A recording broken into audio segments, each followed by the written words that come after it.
Good evening. My name is Jayde Bryant, and I will be doing my case analysis on the Beth Rochel Seminary versus Bennett case. What is the premises of the case? The Department of Education interprets the Higher Education Act of 1965 as a requirement that institutes who are desiring to participate in federal programs for student financial aid either receive or are about to receive accreditation from a nationally recognized accrediting body, as well as show that the credits earned by the students are accepted upon transfer and enrollment, which is a key factor in this case, by at least three accredited institutions.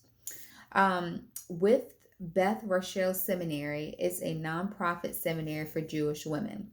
And according to the accrediting body for the Department of Education, the Association of Advanced Biblical only accredits male institutes.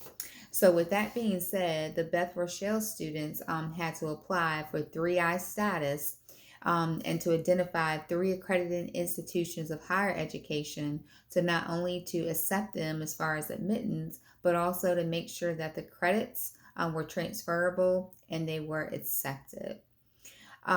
So the issue, the main premises is that the Department of Education awarded the student and the school financial aid in the amount of $52,268.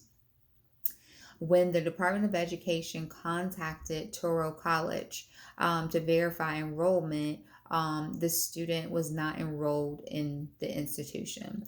Therefore, the Department of Education requested that the $52,268 be returned back to the Department of Education, or payment would have to be made to them immediately. So the argument is from Beth Rochel is that it was not clear as far as the reference to the enrollment piece. So that was the argument from Beth Rochel. The key issue here again is the enrollment. So who brought up the charges? The charges were brought up by Beth Rochel. And then what was a constitutional amendment and how was it addressed? So the Constitution Amendment that was argued from Beth Rochel was the violation of due process.